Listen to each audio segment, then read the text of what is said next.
que piensan.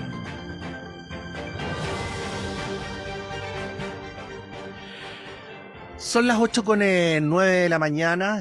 Bueno, uno de los varios temas que hemos seguido es lo que está ocurriendo con el canal en la red, en la radio. Cuando analizamos un caso, siempre además de analizar el caso, tratamos de vislumbrar qué hay de estructural en él para poder tener una mirada más panorámica sobre determinados temas. Y evidentemente el tema de los medios de comunicación en Chile es un asunto que requiere reflexionar, y a propósito del caso de la red lo queremos hacer, y por eso saludamos a esta hora de la mañana y agradecemos a la directora del Instituto de la Comunicación e Imagen de la Universidad de Chile, futura facultad, así que partimos por saludar y felicitar a Loreto Rebollido. Loreto, buenos días, muchas gracias por poder conversar esta mañana. Hola Patricio, buenos días. Sí, bueno, partir preguntándonos, ¿cuál es el trasfondo de lo que está ocurriendo con la red? ¿Por qué este caso o este medio en puntual se nos vuelve tan importante? Bueno, yo creo que refleja una situación que es bastante más, es histórica y estructural. O sea, hay un tema con qué ocurre con el control de los medios de comunicación y básicamente, bueno, con todos, excepto los digitales, hay mayor diversidad. Sin embargo, si miramos lo que ha sido tradicionalmente la prensa en Chile, sabemos que lo que hay es un duopolio. Si miramos la televisión, también vemos que hay una vinculación muy fuerte con grupos económicos, políticos, pero que siempre se ha instalado desde allí una misma mirada.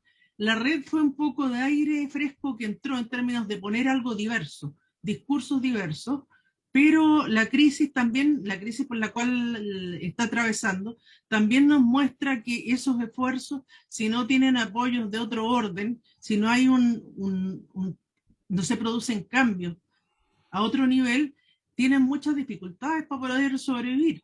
O sea, no es la primera vez que la red hace intentos. Estoy pensando muchos años atrás en que también la red tuvo una cosa bastante refrescante en cuanto a la programación, en cuanto a las caras que, bueno, muchas de ellas todavía siguen dando vuelta como rostros en distintos canales, pero en que se pusieron temas, se pusieron cosas y se hicieron de otra manera cuestiones que pudimos apreciar en la televisión, y hoy día se vuelve a reiterar lo mismo. O sea, lamentablemente ocurre con el mismo canal, con otros dueños, pero se reitera. Sí.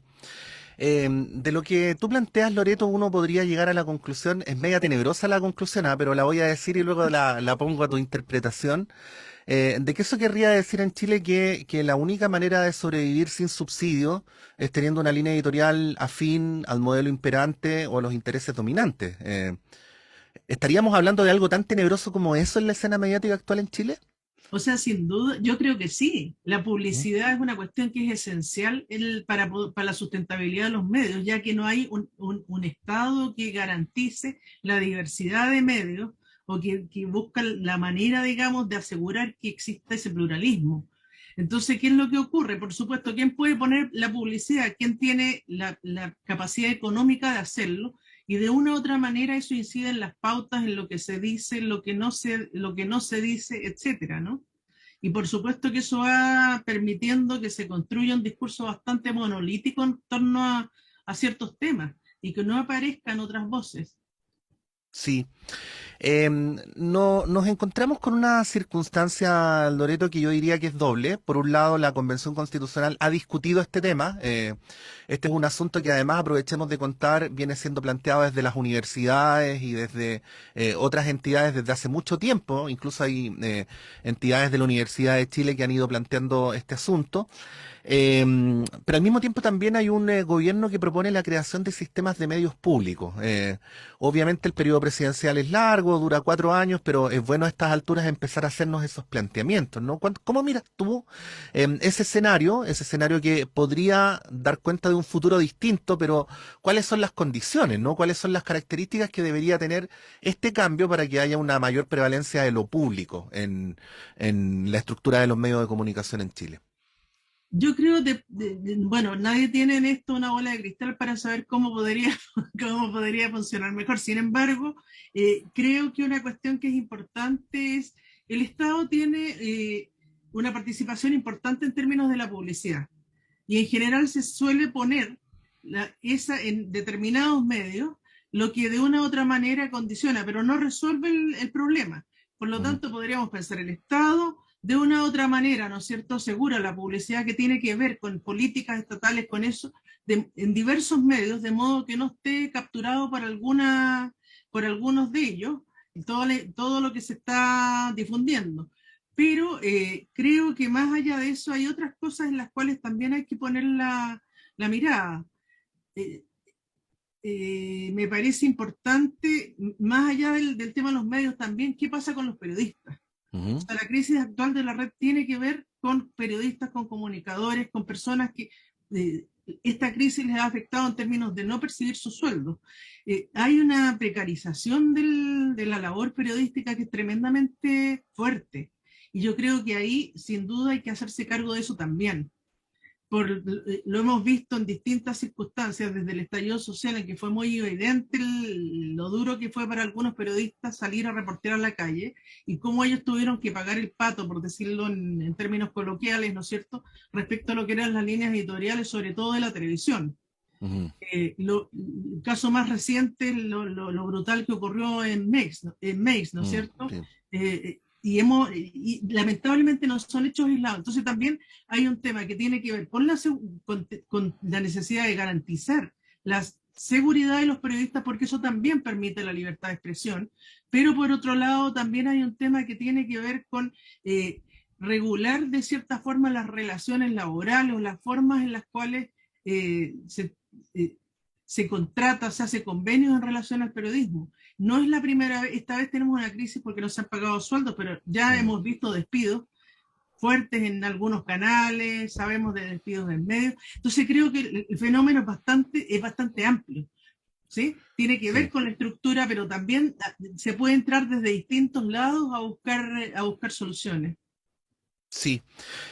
Bueno, hay que decir que respecto a una de las aristas que tú mencionabas, Loreto, que es el tema de la seguridad de los periodistas en el desempeño de sus funciones, el gobierno y muy en particular a través de la ministra Vallejo están trabajando en un proyecto de ley o en una indicación a los proyectos de ley actualmente vigentes. Bueno, y nos consta porque hemos estado en reuniones donde la ministra nos ha invitado, entiendo que también ha invitado a las universidades, así es que ahí vamos a esperar, ojalá, noticias en las próximas semanas. Pero es bien preocupante una conclusión que aparece ahí, ¿ah? A propósito de esta arista puntual, Loreto, de tu argumento, que es que en la gran mayoría de los casos donde los periodistas han visto amenazada su integridad en los últimos años, han sido agentes del Estado y no manifestantes quienes han provocado esas amenazas, ¿no? Y muy en particular carabineros.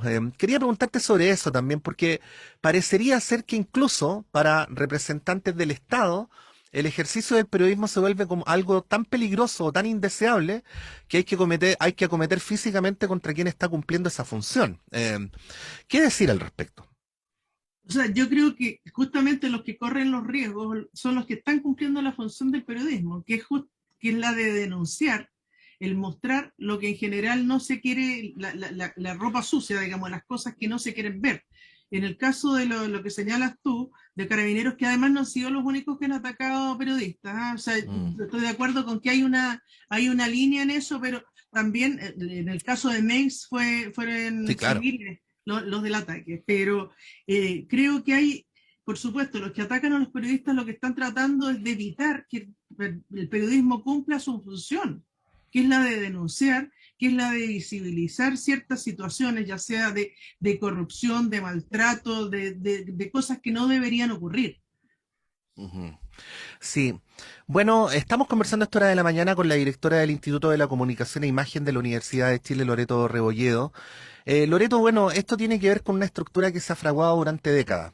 Cuando uno lee, por ejemplo, lo que ocurrió con los medios luego del fin de la dictadura, se encuentra con que había una mirada de entender la no, como una manera de entender el respeto por el periodismo, el respeto por la libertad de prensa, como la prescindencia, ¿no? Como la no intervención del Estado en ningún ámbito y dejar que fuera simplemente el mercado el que definiera cómo iban a funcionar los medios. Bueno, estamos pagando las consecuencias hasta el día de hoy. Quería pedirte ahí una reflexión histórica, ¿no? Porque es una decisión que han tomado dirigentes políticos, no se trata de personalizar, sino más bien de decir que parecería ser que para nuestra dirigencia el tema de los medios es un tema de periodistas y no y no un tema que tiene que ver con, diría yo, con el corazón de un funcionamiento democrático adecuado, ¿no?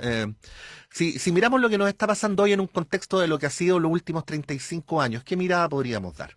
Bueno, la verdad es que hay que decir que efectivamente es bien lamentable lo que ha ocurrido. Si pensamos que cuando se llega a la democracia había una diversidad de medios que fueron Ujú. desapareciendo de un día para otro. O sea, estaba Fortín Mapocho, estaba el diario La Época, teníamos la revista Análisis, revista Causa, o sea, una cantidad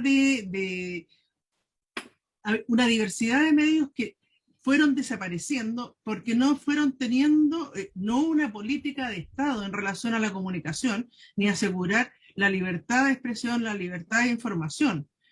Y eso, ¿qué es lo que hizo? Ese duopolio se fue fortaleciendo en la medida que fueron desapareciendo los medios que levantaban otros discursos que ponían otras temáticas.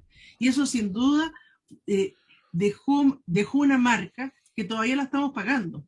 O sea, se hace un esfuerzo, si pensamos, Mm, volviendo al tema de la red, lo que mm. ocurre ahora con la red, ¿cuánto alcanzó a dejar entrar este aire fresco o estas otras miradas? Muy poco tiempo. Sí, no O más de dos sea, años. Mm. exactamente, y hemos pasado años en que hay una cantidad de cosas que nosotros no hemos podido ver. Estoy pensando, por ejemplo, en documentales tan premiados como los de Patricio Guzmán, estoy pensando en la Ujú. batalla de Chile, que solo la pudimos ver porque la red la pasó. Pero de otra manera, no habría sido posible ver eso que el resto del mundo no solo lo han visto, sino que lo han reconocido, que habla de lo que fue nuestra historia. Entonces creo que hay un sesgo, que hay una pauta que efectivamente en los medios tradicionales excluye de una manera muy evidente otros discursos, otras miradas, otras formas de poner en escena la memoria y lo que ocurrió en este país. Sí.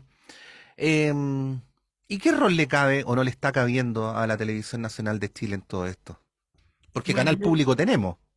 es que yo creo que es más un nombre que una realidad. O sea, Ujú. si tú miras, si vas haciendo zapping, te das cuenta que Televisión Nacional no tiene ninguna diferencia en relación a los otros canales.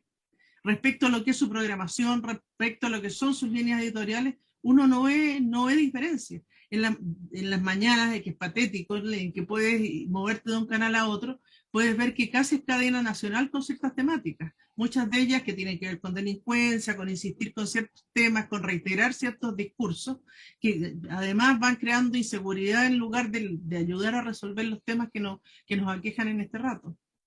Sí. Bueno, tenemos una estructura de medios, Loreto, donde los mismos que son dueños de los medios, a su vez son auspiciadores, a su vez financian campañas. No estoy diciendo nada, no estoy dando ninguna opinión, estoy haciendo una descripción, ¿ah? Financian campañas, bueno, tienen una gran capacidad de incidir en las autoridades políticas de turno, además cuando no de presionarlas.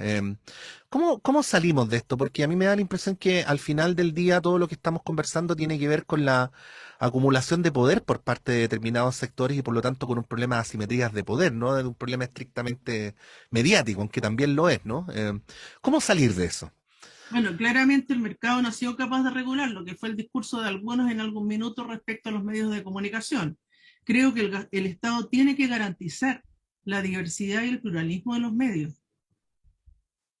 Y Ujú. garantizarlo quiere decir que, o sea, no quiere decir cerrar los canales que hoy día existen o cerrar los medios que hoy día existen, sino que generar las condiciones para que puedan crearse, desarrollarse y consolidarse y permanecer otros medios con otros discursos.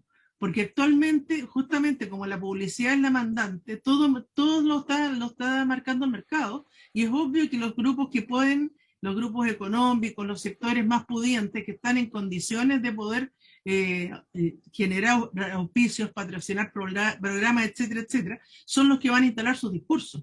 Y obviamente nadie va a instalar un discurso que no le resulte afín. Me estoy Ujú. refiriendo al tema político. Sí, el avisaje estatal, por ejemplo, porque para ello no se requiere enviar ningún proyecto de ley, es una atribución soberana del gobierno, del Ministerio de Secretaría General de Gobierno. Es lo que señalaba antes, efectivamente, si la publicidad se orientara, si el gobierno fuera capaz de diversificar y poner en distintos medios su publicidad, de una u otra manera estaría contribuyendo a que esos otros medios, los que no son tan fuertes, porque no tienen grupos económicos o grupos de poder fuertes detrás, puedan sustentarse y también seguir manteniendo discursos, o sea, difundiendo discursos que son distintos, dando voz a personas que normalmente no se les escucha, etcétera. Ujú. Loreto, para finalizar esta conversación, porque sabemos que tienes un compromiso propio de tu cargo. No tenemos canal estatal hoy día, tú decías que TVN era más bien un nombre que otra cosa, pero hay algunos proyectos de televisión, incluyendo nuestra universidad, universitarios, ¿no? Tampoco hay radio pública, radio nacional, quiero decir, y por lo tanto las únicas radios públicas que existen hoy día en Chile son las radios de las universidades. ¿Qué rol podrían jugar en tu consideración los medios universitarios que, más que en cierto modo, son genuinamente medios públicos, ¿no? Y ya están instalados en una situación como la que estamos describiendo? Yo creo que pueden hacer un aporte tremendamente importante, porque no solo pueden difundir pueden garantizar la pluralidad de discursos, pero también el abordar diversos temas. Hay temas que tienen que ver con la ciencia, con el medio ambiente, donde se está haciendo investigación, se está haciendo aportes que no necesariamente llegan a los otros medios o llegan de una manera muy marginal. Entonces creo que ahí hay una cuestión que es tremendamente importante, por otro lado, en relación a todo lo que tiene que ver con creación artística, la posibilidad de innovar, creo que debería estar en los medios que son universitarios, porque es donde se van a formar los futuros comunicadores o donde se están formando los futuros comunicadores, pero también donde se puede experimentar con formas nuevas, con discursos nuevos, con caras nuevas, etcétera. Ujú. Bueno, este es un tema relevante. Siempre hemos tratado de decir que no es un tema solamente de los periodistas, que para que una democracia funcione bien necesita pluralismo mediático. No hay ninguna democracia que funcione bien si no tiene pluralismo. Hemos conversado con la directora del ICI, Loreto Rebolledo. Loreto, muchas gracias, que tengas un buen día y doblemente agradecido además porque hayas compartido tus ideas con nuestros auditores y auditoras. Gracias, Patricio. Un gusto estar con ustedes. Bueno, igual para nosotros, que estés bien. Ahí estaba Loreto Rebolledo, directora del ICI, analizando lo que está ocurriendo con la red, pero decíamos esto como una expresión de un tema mayor. Son las 8:26 y continuamos con la información. El Departamento de Prensa de Radio Universidad de Chile trabaja para mantenerlo informado. Radio Análisis, una transmisión conjunta de las radios que piensan.